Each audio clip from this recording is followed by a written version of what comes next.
What's up, y'all? Out at the range again for some more testing fun. As y'all see, y'all familiar with this range for sure. And as you can see again, we got our famous jelly contraption set up here. Got a chronograph as usual. Got a couple clear blocks of gel here. Now this one block's got a couple little tracks in it from a previous test. Y'all should have already seen that by now out of the little 22. So pay no attention to that. But we're gonna get some more use out of this one before we melt it back down. And today we're going back to the big 45 ACP. So as you can see, what we're running this out of today is the Colt 1911A1. This is the compact version of it. This is actually an old Colt. This is my daddy's old Colt. Y'all had mentioned when I did my full-size 45 test, you'd like to see it out of a compact model. So I don't personally have a compact model, but he does. This Colt, it's a little rough around the edges. It's got some wear on it, but this thing's about 25, maybe a little over 25 years old. So what we're testing out of it today is a couple different hollow points, of course. First off, we got the SIG V-Crowns, 200 grain SIG Sauer V-Crowns. These are some really impressive rounds out of a 9mm, so I expect this is going to be a really nice round out of this right here. And what we're putting it up against are some Sierras. Some 45 ACP Sierras. These are 185 grain jacketed hollow point, so a little bit lighter. And curiously enough, I don't know how well y'all will be able to see that, this is SIG head stamped brass on these Sierras, so it's pretty funny. We tested it against the SIG, and I've noticed even this Sierra 9mm, the brass has got a SIG head stamp, and even the little plastic case inside has the SIG emblem on it. So I don't know if SIG makes this ammo for them or supplies the brass. I don't know what the deal is. If y'all know something about that, let me know down in the comments. But anyway, let me get us set up and we'll get busy with it. All right, for anybody not familiar with my gel test, what we do is we chrono the rounds first, and we do a 2-shot average on each round to see what kind of speed we're running. So I'm going to do the Sierra Outdoors first, the Sierra 185 grain jacketed hollow point. We're going to do a 2-shot average, see what kind of speed they're running. Here we go.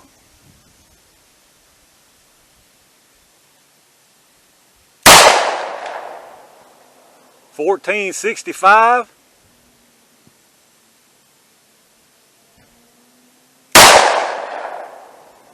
And 952. That was a pretty wild spread there. 1465 and 952. I'm gonna do one more on that.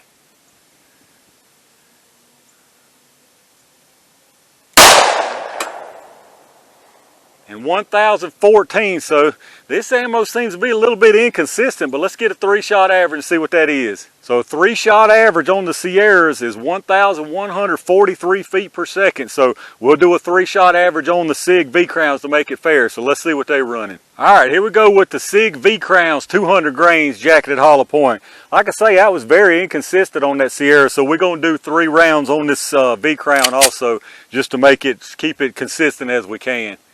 So here we go.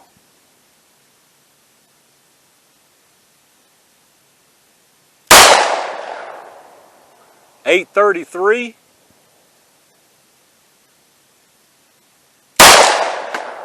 Nothing on that. .852. And 1380, so a little bit of inconsistency on that too, but let's see what the average was. Alright, so the SIG V-Crown 3-round average was 1,021, and if you remember, the Sierras was 1143, so 1,021 versus 1143, so about 120-ish so feet per second, so a good bit faster with that lighter round. So let me get this stuff out of the way, get us reset up, and y'all know what time it is. Alright y'all, here we go. It's jelly time. So we're going to start out with the Sierra 185 grain jacketed hollow point. Let's see what we can do. I'm going to try to keep this over to the left. I always get out too far to the left when I try to do that, but hopefully we stay in the block this time. So let's see what we can do here.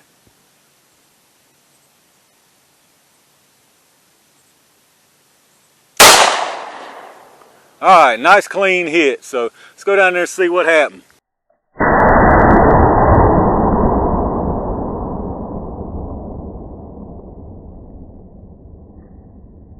Alright, that was actually pretty interesting. I don't know how well y'all could probably see it pretty good in that other view for sure.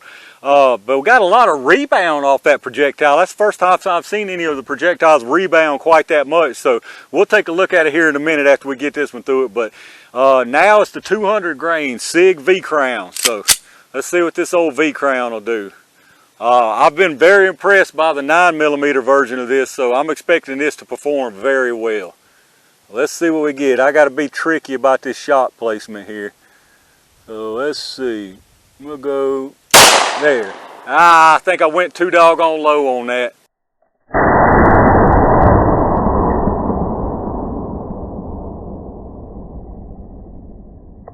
Alright, so as y'all can probably already see, I went lower than I wanted to go on that. We caught the projectile. I was trying to go low, but not quite that low. So we're going to do one more shot at that V-Crown just to get a better look at the wound channel on it. So here we go, V-Crown, round 2.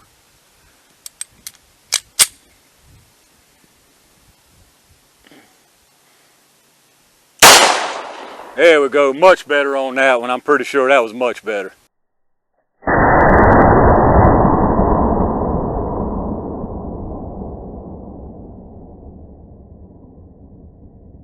Alright y'all, let's see what we're looking at here. Kind of interesting here. This is the Sierra right here, this top one. Now you got a couple little 22 tracks behind it. I think y'all can distinguish between those. But nice big fat wound channel on the Sierra. Looks like it stopped about here and rebounded all the way back to here. That's kind of odd. That's the first time I've seen rebound quite like that when messing with this gel. And then on the bottom, these two are the V-Crowns. Now honestly, I probably didn't really need to reshoot that one. The reason I did, the reason I took that second one is because you can see how that first one kind of got real close to the bottom of the gel there, and I was afraid it just kind of interfered with the wound channel, but apparently that wasn't the case. Apparently that's just the way that V-Crown performed. Not near as big of a wound channel as that Sierra. I mean, that's plainly evident. You can see, and that's, like I say, that's the reason on that first one I noticed it was kind of a small skinny wound channel, and that's the reason I redone it. But now probably what may have happened here, maybe this V-Crown doesn't like that compact size. Maybe out of my full size that would perform better, and it just didn't. Maybe it didn't expand fast enough, and so that's why you got so much extra penetration too. What do y'all think about that? But it's very evident this Sierra, it opened up definitely really nice, a big wound channel, got decent penetration. But these V-Crowns, you see them, I mean, they went not a whole great big wound channel, and they went clear out the end of the first 16-inch block and went a few inches into the next one. So I'm going to measure it and see what the penetration is exactly, and then we'll take a look at the above view. So as far as penetration, the Sierra is sitting right at 10 3/4 is the end of that wound track. So 10 3/4 now. The projectile itself rebounded all the way back to 4 inches. But that's a 10 3/4 on the end of that wound channel for the Sierra. The V-Crowns, I mean, goodness gracious, man. They went all the way, they passed the 16, like I say. The first one stopped at, looks like 17 3/4. The second one is all the way out right at 19. So you're talking about some serious penetration on those. And to me, in my opinion, that's probably a little too much penetration. You know, y'all know from these past tests, I like to see a big, nice bit of penetration there, but I think that's overdoing it right there. I don't know. Y'all tell me what y'all think about that. And the wound channels now from above, it's not near as drastic a difference, and I'll show y'all the above view here in just a second. But that's a lot of penetration. I'm thinking maybe that stuff just, it just didn't like that barrel, and it wasn't moving fast enough and just didn't expand enough soon enough. I don't know. What do y'all think about that? Let's take a look at this above view. Alright, so here we are on the overhead view. Obviously the Sierra is far left, and these next two are the V-Crowns. And you can see the Sierra, like I say, it stopped there and then rebounded back to here. And them V-Crowns kept trucking, man. I mean, they kept on going, but let's look at the wound channel again. Actually, as you can see from above, it's not near as much wound channel difference as it looked like, but still the Sierra looks to be a bigger now. I don't know if some of that was caused by this rebound or what, but they're almost identical, I guess, as far as the wound channel up to about this point here. And then, and then that V crown just keeps on smoking, man. I mean, it's gone, boom, past the 16 inches and stretched on out into the next block. That's a lot of penetration for that. I honestly think that's too much for a self-defense type scenario. I mean, that's a lot, man.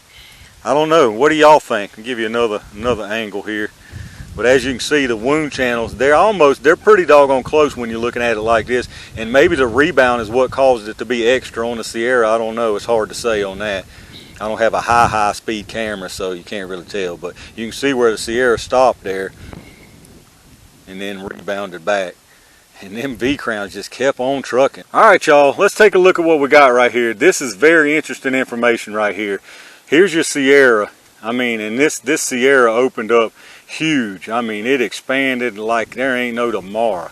That sucker really opened up nice. I just measured this, and this is a little over 3/4 of an inch. A little over 3/4 of an inch expanded round right there. That's a monster right there. Now, on the flip side, look at these V-crowns. They woefully underperformed. Measuring these V-crowns, this one, the little bit smaller one, this one only opened to just over 1/2 inch, right at 1/2 inch. So this Sierra is almost a quarter of what it is, a 1/4 of an inch more expansion than these V-crowns.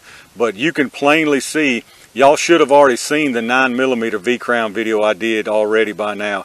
These V-crowns did not expand fully. They did not perform correctly.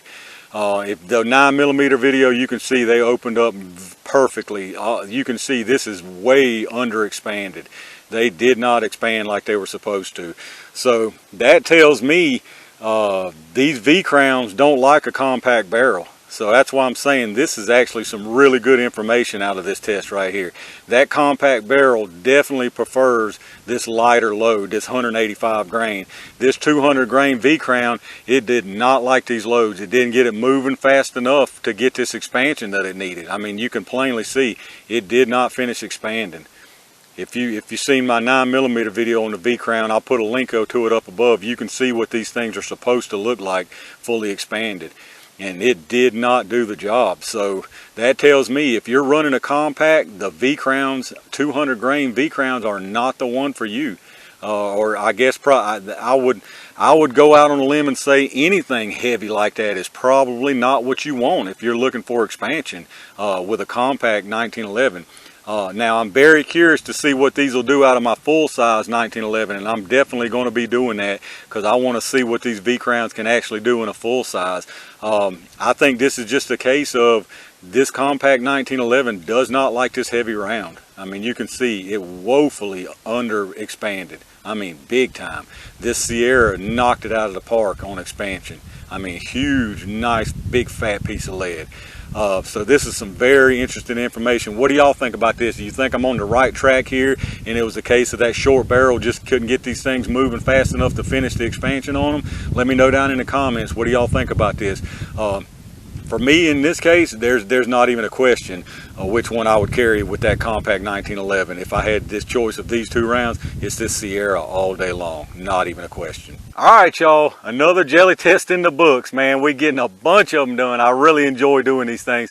And I'm going to be honest with you, I'm really glad that y'all talked me into doing this 45 test with the compact 1911 because to me, this test right here was one of the most valuable ones I've done yet as far as giving you good information on what size and what type of ammunition that a certain length of barrel needs and wants and performs best with.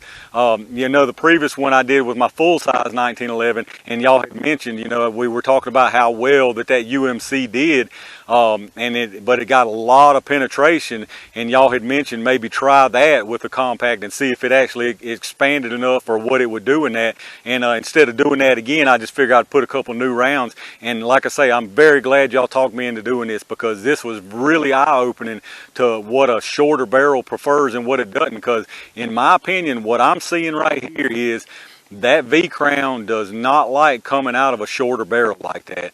It just didn't expand fast enough, which caused it, in my opinion, to over penetrate and under expand. It woefully under expand. There's no question. We can't even debate that. Now, the penetration, you might want it or you don't want it, but I can tell you right now, it way under expanded. There's no question about that. If you look at that versus the fully expanded 9mm version of that V-crown, no question whatsoever. That thing did not finish expanding. And my hypothesis is that's because it was in that shorter barrel, wasn't moving fast enough, and just didn't start expanding soon enough, and it got extra penetration because of that. So let me know what y'all think. Now, the Sierras, on the other hand, seem to love it. It could be argued that it didn't get quite enough penetration, but I think it did. I mean, you know, we've seen here in the past, in these past gel videos, a lot of 11.5s, a lot of 12 inches right there on the edge, and people seem to have no problem with it. And I agree, they would definitely do the job. And this Sierra expanded beautifully out of that shorter barrel. So this shorter barrel, at least this one right here, particular one, it definitely prefers the lighter ammo, without a doubt. You can see it plainly in the results. So, but y'all leave me some comments. Let me know what y'all think about this. I think this is a very interesting one and very useful information out of this. But let me know what y'all think. If you enjoyed the video, as always, hit that thumbs up. I really appreciate that. Make sure you subscribe. We got a bunch more of these coming. We can learn some little things here and there. They ain't exact science, but when we get a fluke like this where we actually learn something, it makes it all worth it, in my opinion. So make sure you subscribe to see more of these. I got a ton already done, and I got a bunch more coming. I really do enjoy doing this stuff right here. So check down in my Amazon, video description. Use my Amazon affiliate link if y'all do your shopping through Amazon. Like I've always said before, it don't cost you a penny, and if you go through that link and then do your shopping, anything you buy, we get a little kickback on it from Amazon, and it helps the channel out a little bit. Appreciate every one of y'all who watches my videos, again, who hits that thumbs up. All my subscribers, I really do appreciate y'all. So stay tuned for many more of these tests coming. I got a bunch more coming, and in the meantime, stay safe, stay prepared, and I'll see you soon.